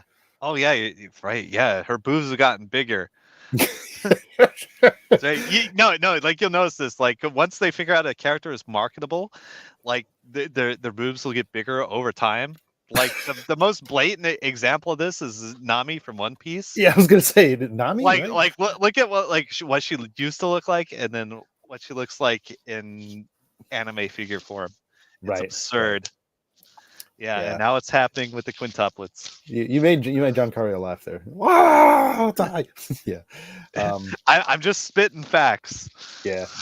And also John Cario said too, he said, hey man, Catgirl forecast is looking good. I can feel it. All right. But now I got something really fucking awesome right here. This is Power from Chainsaw Man, except it's a cute little cartoon version. Okay. Yeah. This kicks ass. Okay. There's Toon Eyes is a whole series of figures. I have the Hatsune Miku one. I got it years ago. I don't know if it was ever on the show or not. Okay. But, so this is, obviously this is kind of a more chibi-fied version of what this character would be. Yeah. Okay. Yeah, it's super cute. And I looked up some more, and the Chainsaw Man, they have a Chainsaw Man one in the series, and it is so fucking cool. Huh. Okay. It's just this funny little chainsaw cartoon guy with these big shark teeth. I love him. I haven't seen him in the UFO catchers, but I'm gonna keep my eyes open. Everybody's caught him, so. All right, and then I have one more amazing figure in this very same box. Yeah, let's see. Oh, it's what's her name from Konosuba, and she has a cat under her hat. Okay, it's is she wearing amazing? So she has a long jacket, but is she wearing almost nothing under that jacket? I can't tell. No, it's a dress. Okay, yeah. Jeez. Yeah, it's not that horny. Okay. Okay.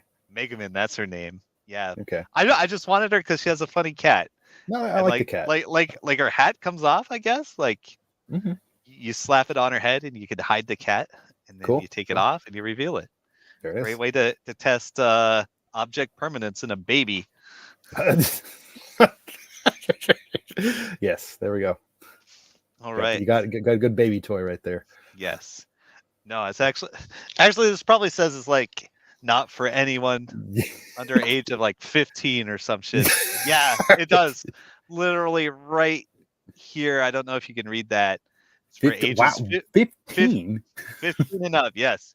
Why 15? That's pretty for a toy. Okay, There's can you a take her 14-year-old clothes off could choke too? on it, Jeez, I guess. right? It is weird, right?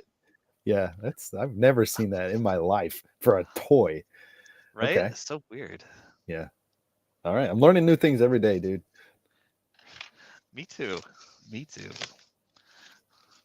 All right. Oh, okay. This is what the hell is this? This is from Claw.jp. Hmm. Yeah. So Claw has kind of a strange shipping policy. Like they'll never ship like one thing by itself. Like you have to win 2 fucking things. Okay. So I got like the big thing I wanted, which is Albedo in this maid outfit, and she's also almost naked. It's Overlord. Yeah, that's Overlord. Okay. Yep. And like so I could actually get that ship. I went to the easy cabinets they had. They have like a beginner ones, and I got this like little arcade stick, this joystick here. Oh, that's cool. A little kind of what is it, like translucent like ball on the top of the stick? Yeah, it's a blue bubble top. Like it's there it is. Like on my old Xbox fight stick, I had one just like this actually. Okay, cool. It was green, but yeah, it was the same thing. Nice. It's like molded plastic with air bubbles inside of it. It looks really cool. Yeah. Yeah. And you could actually use that, I'm assuming too, right? I don't know. We could open it up and I could find out. Yeah. Like it does look like a this all right. I don't have to go into effort to pull this out here. Yeah, I can hear the dip switches inside. It might be pretty functional. It's kind of lightweight though. Okay. So I suppose you could just rip the stick out and put it in a real one, or just take the ball off and use it. I don't know. Like there's this plastic seam around. It feels like it opens up somehow. I don't know. On the other hand, I don't. There's. Oh yeah. This opens up. I think. Okay. Maybe. Yeah. Okay. Yeah. All right. I've opened it up. Now we can see. Yeah. Okay. Yeah, you can see the mechanism in here. Nice. Oh yeah, it does have connectors here. This actually might be functional. Wow. Yeah, it totally is. Nice. Oh yeah, nice. It's got the whole like a dip switch mechanism in here. I could just slap this into a fight stick. Oh, that's cool. That is cool. Feels good. Pretty standard square restrictor gate. Yeah, this is cool. I got a fully functional stick. Nice. Well, you got a spare now, just in case the other one breaks out or whatever. Yeah, who manufactured this? It doesn't say. China. Ultra new planning. All right, that's weird, but okay. Yep. John Cario's impressed. Yo. Yeah. Yeah, man. Cool. Yeah. That's like the second stick I've gotten out of a UFO catcher. Yeah. Let's see, what do we got? I got 3 more boxes. Let's open this little one here. This is from who the hell is this from? It's me, sorry. I don't know. Wait, this might not even be a UFO catcher thing. Let's open it and find out. Like I peeled the address off, so like I actually don't know. Yeah, I say keep it out of sight just in case it's something personal or. Yes, my dildos are here. I wasn't talking about that. No. I know what this is. This is from Capcom, and it's another Suica game guy. Oh, nice. Yeah. So last time. Yeah, I had the watermelon. So this is this a lemon? What the hell is this? I think it's just a melon. Breaking news: Watermelon game is getting an online mode. Yeah, Sick. No, they've online versus mode. Yep. Yeah, deathmatch. Yeah, deathmatch, here we go. It's this little guy. It's just a little guy. Yeah, I love him. Yeah, I'm gonna slap this on my bag later. Yeah, Yeah, James, with that, that's something that they had announced back when they did like that update or whatever, like a couple months back. Oh, really? Yeah, and they said it's coming in May, and they just said I don't think they really gave a date. So I thought that was just like an offline mode. for what they add, because it's like two stages or whatever, like or two ways they were doing it or something. I see. All right, what's that? Yeah, you're good, man. Okay, I think this is the box from Capcom that I forgot to open last week. Okay, so it definitely says Capcom on it. Yeah, it's definitely from Capcom. Confirmed. Not like the other one that didn't say Capcom. It's just like a generic like Kuroneko box. Like, yeah, Capcom written in color crayons. Yep, Capcom. I don't have anything from Tokyo Catch this week. They always like handwrite the label. Right. I'm like, right. wow, who does that? Yeah. Bill. All right. Oh shit. Okay, cool. All right, it's a figure. Covered in plastic. Uh-oh. Yep, bubble wrap. All right. No, it's fine. It's like it's Asuka from from Evangelion. It's like a race queen outfit. slightly horny. Yeah, a little bit. Just like a little bit. She's looking kind of skinny. Like, is she healthy? No. No. She's like a kid. Okay. Oh, gross. Yeah. All right, let's go. Get in the giant robot. Yes. What is this? Oh, this is Sega UFO. I know what's in here. Okay. A giant robot. Giant robot. Get in the Gundam. Shinji. Yes. Yes. Well. All right. So now we have to like make up anime shit to make anime fans really mad. What are you talking about? You nailed it. That's a story. Yeah. Right. Shinji. We've moved on from Samus is a robot. Yeah, absolutely. No, Metroid is a robot. Yes. You nailed it. And her brother is Halo. Yes. All right. So Sega was doing some kind of super easy to win thing where I guess they were just clearing these out, and like I noticed it and got in like the last minute. So I got this little plush here. This is also a character from Overlord that I've not seen in UFO catchers before. Okay. This is Shaltier. She's a funny little vampire girl. Okay. Okay. Yeah. And here's the variation version of it. Crying one, and there's a regular one before that. Okay. Yeah. Like it was the same deal with Albedo that I actually have at arm's reach here. See? Yeah. I They're a that. set. Yeah. They're so cute. I love them. Breaking news from John Cario too. Basically, I totally forgot about this, but did you guys know that manga are Japanese coloring books? Wow, it's true. I recommend the classic book, How to Draw Anime. All right. Oh, and also in there, they have sent me more stickers. Cool. So like Sega's UFO has like a free daily game you can play every day, and if you win, you get a sticker. Nice. So nice. I got this one with their UFO catcher mascot. Cool. Yep. Oh, was that the red demon and blue demon on there too? It was. Yeah. Throwing beans, Nice. beans. Left over from Setsubun. Cool. Yeah. Back in February. Oh, there's a Golden Week sticker. Nice. Yeah, it says I don't think you can see, but it says GW on her little suitcase, and I'm really glad they sent me all different ones. And I guess she's trying to catch a goldfish or something. Okay, so it's like different Japanese like events and holidays or whatever. That's kind of cool. Yeah, it's cool. I should probably start sticking these on something. Yes, your glasses. Yeah, I can't see shit.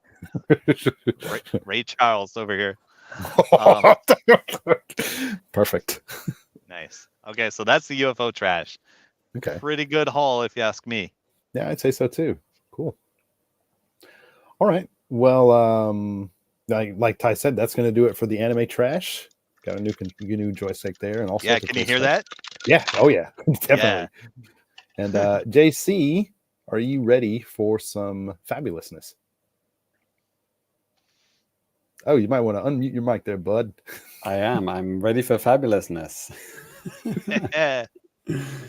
So, yeah, this is Fukubukuro of Fabulousness. This is the part of the show where we're going to tell you what games you're going to be buying today. So, yeah, open your wallet and get ready for some goodness. These are good games. Don't worry about it. Not going to go give you shit. I'm not going to make you throw your cash down the drain. Give me some shit. I'm not Danny Bivens. Yes. Yes. So, yes, today we're looking at high Metacritic score for $10 or less. And I've sorted them by like highest discount. So we're going to start with 99% off and then kind of go down from there. We'll skip ones that we've mentioned before. If you guys see a game that you played, bought, liked, but spent way more than this, then let us know. Yeah. Okay. So here we go. So yeah, we're not going to talk about Inside because I don't think that game's ever not on sale, to be honest.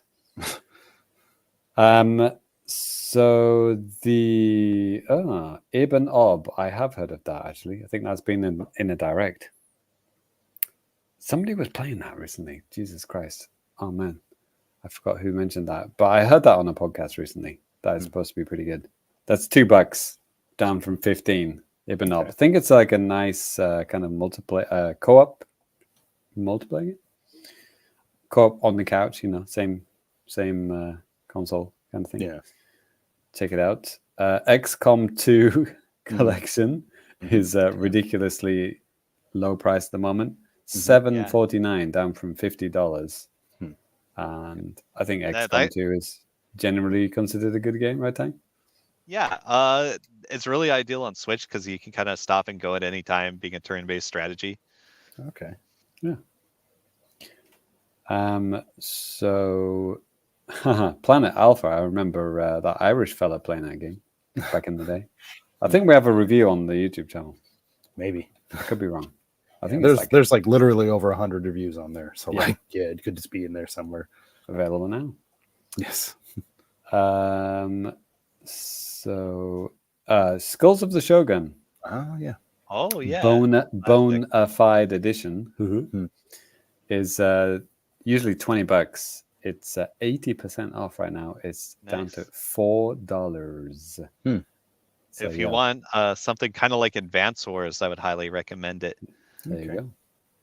And I wonder if the promotional website is still online because there would be one of my photos up on there. Really? Yeah, really? they did a photo contest where you print up a skull from the game and take it somewhere. Oh, nice. And I took it to a little scenic part of Japan where I was at the time, and I think I got second or third place. Oh shit! And not just because I knew their PR guy. Right. Yeah, I was gonna say, really? Yeah. 100% because you knew that guy. Yeah. So Borderlands collection, which I believe is 1, 2, and something else. Is, the pre-sequel.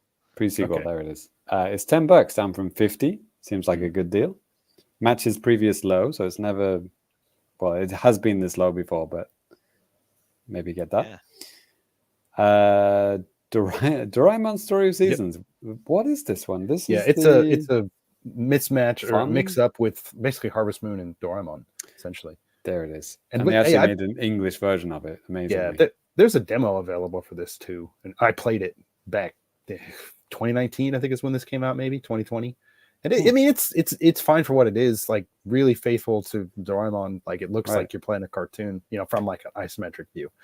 So yeah, it's nice visuals. It's $10 right now, down from 50.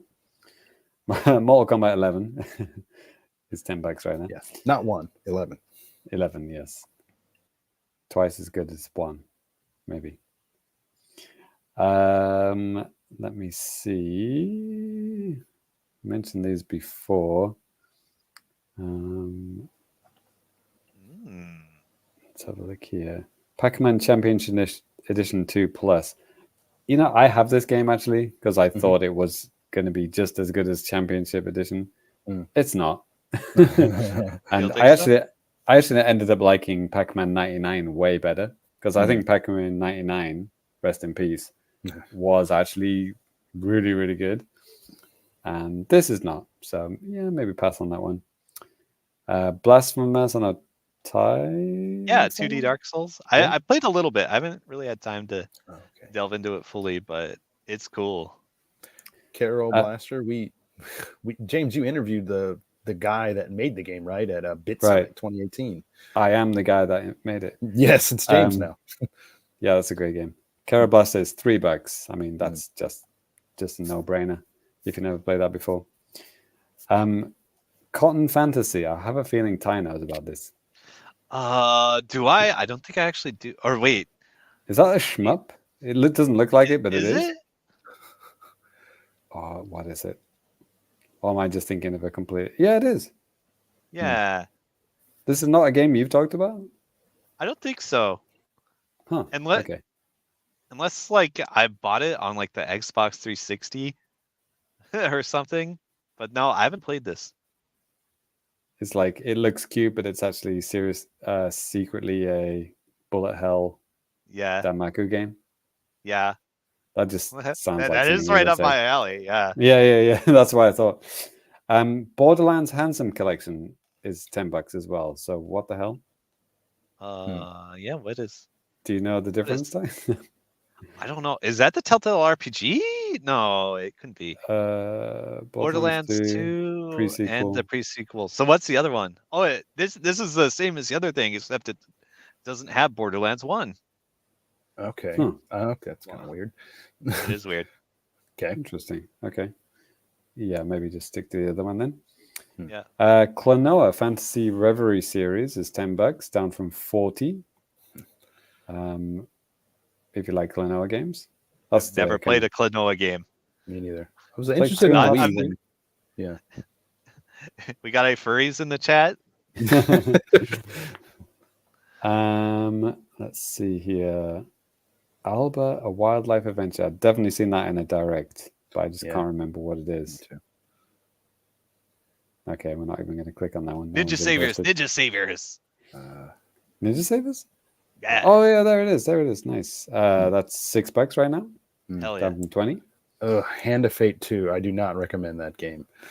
Danny recommends this one for $8.99. Made a review about that in like 2018. I hated it. I feel like I got that free on Xbox, maybe. Some people might be into it. I just not my thing. Borderlands Game of the Year edition is all $9.89. They're all very similar prices as well. Very confusing. Yeah. Trigger Witch. I know Ty's definitely talked about that. Oh yeah. $6. I did buy that too, didn't I? I remember I crashed the TGS demo of it. Right. Nice. And I'm like, yes. Jinte's in the chat too, talking a little bit about Borderlands. He said Borderlands 2 at this point has overtaken the series. And he says like it's like Konami saying Silent Hill 2 for shit and ignoring saying like, hey, Silent Hill 2 shit, and or what using it like what? Oh, okay, like I don't know. I guess what Jinte, please clarify it later on. We'll follow it up. This Yuppie Psycho game, I only know about this because friend of the show, guy who used to do reviews for us, guy called Michael, he was like fucking obsessed with this game. He played it at like TGS and wrote something about it, wrote a blurb about it. But like I played it as well, but it was only in Japanese at the time, and I did not understand what the fuck was going on. Is this like an American Psycho meme game? I really don't know. Sure. It's like a text adventure game. Okay. But they did finally have an English translation of it, obviously. But for a long time, there wasn't an English version. Okay. But I believe he played. Oh yeah, 2023. Yeah. Oh shit. Okay. But we played it at like fucking TGS 2018 or something. It was like it took probably that sounds about right actually. Yeah, 2 or 3 years, maybe 4 years to make the English version. Damn. So yeah, Yuppie Psycho. If you've been waiting for the English version, it's out. Yep. And it's 666. Ooh. Whoa. What else we got here? There was something else I wanted to. Untitled Goose Game is $10. Okay. 50% off right now. Pac-Man Museum Plus is $10. Superliminal is $10. I know that's a friend of the show, Seren. She got involved in that, right? Among Us is $3. I mean, Jesus Christ, who doesn't have that right now? Demon Turf Neon Splash, Ty's favorite, That one's $3.49. Yeah, that one's only on Switch, right? As opposed to the other Demon Turf games that are on everything. I think that's what it was. You've got about a week to get that, Ty, for that price. $3.49. Okay, I might. There it is. And Cthulhu Saves Christmas. It's also on Steam. There you go. Okay. Well, there it is. Bada boom, bada bing. Do you know that game Dave the Diver? Yep. We've had the name Dave several times. Right. This, no relation, I think. This podcast for some reason. Yes. But I heard Dave the Diver was getting some kind of absolutely wild DLC. Okay. Did you hear about that? It was like a sponsored DLC. I haven't heard that. Man, what was it? I'm gonna have to look it up. Maybe somebody in the chat could tell us. But it was like like a movie, or like it was like a licensed kind of crossover kind of thing. Jaws? Maybe Godzilla or something like that. Whoa, I don't know. That's bizarre. But yeah, this game has always kind of looked slightly interesting to me. Yeah, like I thought so too. Maybe a little bit more exciting than Forever Blue, Danny. Japanese name, like it. Endless Ocean is it plays really well. I think it's just some of the other parts of the game that aren't so hot. In Dave the Diver, you're kind of like you're upgrading your diving equipment, and then you're catching fish, and then you bring it up to the top and you actually cook it. Right. It's like you got like a restaurant on the surface and stuff. Right. I thought that was really kind of an interesting idea. Okay. Nobody's found out the Dave the Diver. No, somebody will. Somebody will eventually. But yeah, it is Godzilla. I was right. Okay. That's just so fucking random. That just announced, like very recently announced. Yeah, that's why it was like on top of my head. All right then, Danny, what do we got next? Yeah, let's go ahead and move over to some feedback. And if you guys have any feedback, anything that you want to say, tweet at us or hit us up in comments or anything like that, there are several ways that you can contact us. You can contact us via email at thefamicast@gmail.com. You can hit us up on social media. We're at the Famicast. Sign off on YouTube comments, sign off on the show article, and we can read out your comments like these guys. Just to catch up a little bit with the chat, Jinsei clarified what he just said about Silent Hill 2. He said Silent Hill 2 is always preferred over the first one, is what I mean. Like Konami always seems to use Silent Hill 2 for everything. Same with Borderlands. It feels like 2 is a preferred over 1, like internally with these things, and maybe a couple of other companies do the same thing. Okay, interesting. And Russ, it looks like Russ popped in here too. Hey, Russ. He said, hey, I've got a 2-week sub for Game Pass, so I have downloaded Little Kitty Big City, but haven't tried it yet. Yeah, man, let's give it a try. You got a couple weeks. So yeah, get on that. And before I pass it over to JC here too, we did have a couple of comments on YouTube that I'll bring up here very briefly. Give me just 1 second here. And yeah, we had one from Transient Image, friend of the show, and he made a comment on my Game Room collection video that I did a couple of weeks ago, and he said, like, hey, to me, the size, like talking about, because I think I mentioned, like the room I'm in right now too is very, very small, and he goes on to say, like, to me, the size of a game room doesn't matter, but the personality of it does. And your game room oozes personality and charm. You've made it into your own sanctuary. There are many interesting pieces there, so many great games, stuff like that. Thanks a lot for that comment, man. And I agree too. Like game rooms are always kind of like different for everybody, and most of the ones that I'll see like online, it's like people like redo like their whole basement into like this really kick-ass like game room, and I'm always so jealous because this room is like so small. But you guys got to kind of make do with what you have. So he also said for the box boy amiibo. That's nice of you to give them. Yeah, I got that there too. Yeah, that was just a random thing that I just picked up, not because I thought I'm going to get rich over this moment. Even if you sell one, you're not going to be rich. But you know, it's $10 million. yeah, it is a very valuable amiibo, and I have it. But JC, you got a little something extra for us here today too, don't you? Yeah. So, Chat GTP. I use it for work sometimes. For do certain things, helps save time certain tasks, and just for laughs, I thought I would ask it if it knew what the Famicast was. Cool. Wasn't expecting anything. Okay. Really wasn't expecting any response of any kind of meaning whatsoever. Right. But it actually knew all of our names. It's kind of scary, actually. So the prompt that I asked it was, write 3 topical questions for the Famicast podcast, 1 for each host. Oh, I didn't write 1 for Danny Bivens, 1 for Ty Sugar. I didn't write that. I just said the hosts. And it said, certainly, here are 3 topical questions for the Famicast podcast that cover current trends and discussions in the gaming world. These questions are designed to engage each host with topics that are relevant to their interests and the current gaming landscape. For Danny Bivens, here we go. I don't know what you're going to think of this, Danny. This is what ChatGPT thinks you are interested in or knowledgeable about. Okay. Considering the success of live service games, what direction do you see Nintendo taking its online services and multiplayer offerings in the coming years? Live service, as in like, why did it think you're...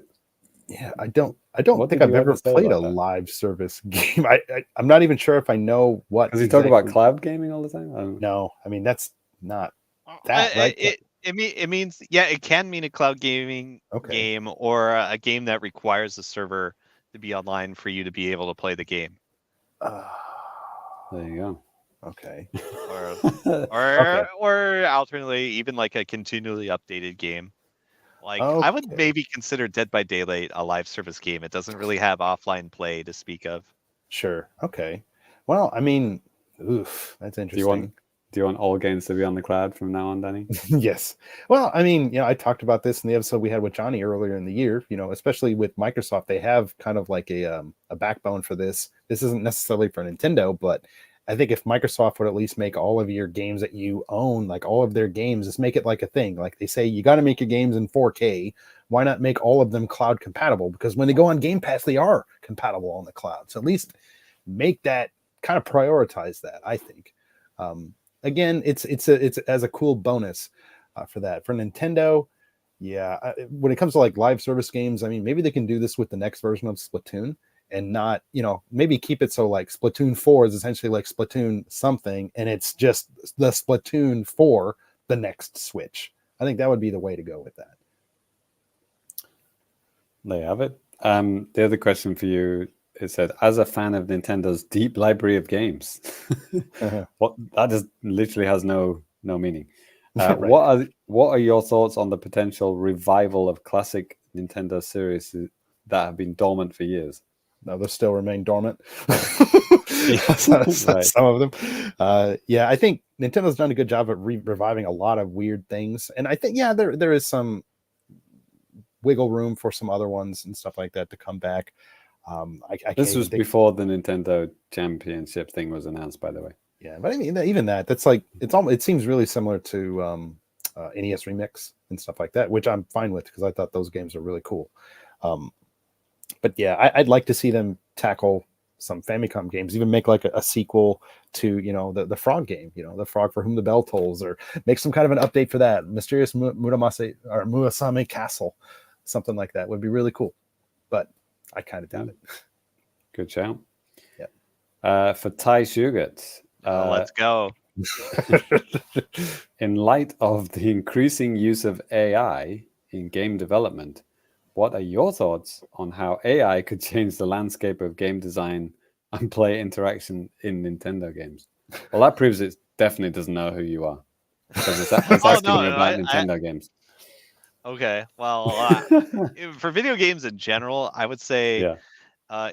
implementing AI in development is a huge assault on the working class, and it must be destroyed at all costs. There you Um, go. Sounds like a fan. yeah, Right. Big fan. yeah. Boy, I can't wait to have a bunch of flat voice actors and like the shittiest textures you've ever seen. Yeah, real talk. Things like Fiverr, Yeah, people used to hire like little artists to kind of sketch like little things for yeah. them. No, that is just dead. Thanks Yep. to AI. You can just type whatever you want and it'll just generate it in 5 Yeah. seconds. Although Jinsei has been sending me these amazing AI generated country music songs with like absurd lyrics. Cool. Oh yeah, I think I know what you mean. Yeah. Yeah. The other Right. one for you, Ty, was with the gaming industry's ongoing debate about loot boxes and microtransactions. What is your stance on how Nintendo has handled in-game purchases, and what changes, if any, would you like to see? Has Nintendo ever had a game with in-game purchases? Yes. Most of them mobile games, but Oh, okay. Yeah, they're not really well known for it though. Jesus yeah. Christ. Yeah. What Yeah. the fuck? Yeah. I mean, paid loot boxes are the worst. Like, it's just like legal child casinos. And Sign me up. in-game purchases can be fine, I guess. Like, you don't have to buy things, and if you see a thing you like, that's fine. Like, Yeah, whatever. I agree. What would I like to see? Death. Big boobs. Well, only the Japanese version. You can't if you're Big playing the game in boob, English. Horny anime girls. Just like check my search history. It's all in there. Right. They Perfect. look like high school girls, but they're actually 4,000 years old. So it's all fine. Yes. And then I just added there's two for me as well. I don't know if Danny wants to read that one. Sure. For James Cool. Charlton, with the recent surge in popularity of retro gaming, how do you think Nintendo can leverage its rich history to influence and shape the future of the gaming industry? Well, that's freaky because the first part of it, I was just going to say, well, how about that Nintendo World Championship thing? But the future of the gaming industry. I wish I had gotten this question because I think I have a keen insight here. There you Okay. go. Ty, take it away. Okay, so something I've noticed kind of coming up is a lot of like really younger folks who did not grow up with retro games are getting into retro games. And why do you think that is? Free? Well, yeah, that maybe that's a big part of it. Okay. Because but- like old modern games are based on those gameplay concepts, and they realize that they're actually better than the shit that they're putting out now. Yeah, maybe that too. Yeah, like a lot of those games are just generally good, and they're good in like an isolated way that like doesn't like hinge on a financial model of like nickel and diming you to death with like some live service shit. Sure. Like, Oh if yeah, you wanna don't play- have to connect to the fucking internet to play them, and Yeah. they load in 2 seconds. right? Yeah. Like if you want to play Donkey Kong Country, you just download Donkey Kong Country.rom. No, you don't even need to download a ROM. Like you could just play it in a web browser now. Yeah. Right. And yeah, you just play it straight up. Nothing weird going on. Just regular video game. Yeah. All 3 DK games are on the Super Nintendo Online thing on it. Maybe. I think. Maybe. Probably. I think they are. Yeah. Makes sense. Last Want to read the one, next one Danny? there, James? Yep. With the recent announcement of Nintendo's expansion into new markets, how do you think this will influence the games or the company's game development strategies, particularly for franchises like Splatoon? It's cool that it knows that I like Splatoon. That's cool. It's cool that it knows I like live service games. Right. It's funny because mine is the only one that seems like I actually wrote it. I honestly didn't. It's cool that it knows I like the Glorious Workers Revolution. Right? Yeah. Well, it's I don't know what's referring to the recent announcement of Nintendo's expansion into new markets. Like, what's that? South Korea? China? I don't know. It is it- does seem kind of made up. Yeah, Yeah. I mean, But, that could mean other things like new, making T-shirts, the theme parks. I mean, it could mean that too. Yeah. Well, let's say it is South Korea and China. I mean, yeah, Wow. fucking hell, Splatoon. Let's go. Let's do some Splatoon tournaments. Get some South Korean players in there. Well, Who's to be just going to fair, destroy everyone. South Korea's they have like Nintendo Korea. It's been Yeah. there for a while. They have Buddy Mission Bond in Korean, for crying out loud. Yeah, well, I guess China's the newest one. China. Yeah, I mean, it is weird to. I mean, I work at a university, and I do. There are Chinese students at the university, and often, actually, no, pretty much 99% of the time, the first console they ever played was when they came here, because obviously China's a PC heavy country. And they come here and it's like, oh, what's this PlayStation thing? Or what's this Nintendo Switch thing? And then, they buy it and they play and they get into it. And it's like, yeah, it's kind of interesting to see like Chinese people's opinions of like Nintendo games. And because at the same time, in the last couple of years, they've actually started having Mandarin as a language option in a lot of first-party Nintendo games. Yeah, absolutely. Simplified and traditional Chinese, you can get in a lot of games. Sometimes, depending on the publisher, sometimes it's just those and Japanese are the only things for some. Yeah, games. I was talking with the kid from Hong Kong the other day actually, and he said he had a Wii U, which was which he bought in Hong Kong. Yeah, so yeah, they've had it since then. But China, I don't think Wii U is in China. No, yeah, and then there is like a Nintendo Hong Kong, and again that they released a Chinese language version of Buddy Mission Bond over there too. Kind of weird. Cool. But, stop going on about it. Yeah, yeah. Nobody's buying the game, Danny. That's too late. That's 2000. Nobody 2021. Yeah, they don't. It's fine. I played it when it was on Game Pass. Yeah, it's not for everybody. I like it. It's cool. Didn't like it. Yeah, it's cool. All right then. So there you go, ChatGTP. It knows as well / not at all. Perfect. All right. Well, that's going to do it for feedback and also the questions. And that's actually going to do it for the Famicast 269. Before we go ahead and get out of here, we're going to give you guys our social media handles. If you want to follow me, you can follow me at DannyBiv, DANNYBIV. Ty, where can the fine folks find you? Super Cat Drugs on things. Perfect. Yeah, Super Cat Drugs on things. On things. All right. Check out the JC? Discord. Yeah. Hop onto our Discord. You can get there from our website, famicast.com. Seriously, you can check that out. JC, where can people find you? Ty's handle is actually Little Kitty, Big City, Lot of Drugs. Yes. Yes. Yeah, I'm unchanged, family complicated. Thanks very much. On Blue Sky. Delete Twitter. Yep. Or follow us on Twitter. Really? Yeah. But yeah, anyways, that's going to do it for the show. Of course, Ty and James, thank you. It's always fun chatting, hanging out. We'll be back in 2 weeks with another show. And Paper Mario's coming out tomorrow. I'm sure there's other games coming out in the next couple of days that you guys out there are looking forward to. Have fun with some games. Let us know what you're playing. Whatever. We'd always like to hear from you guys. So whatever. But yeah.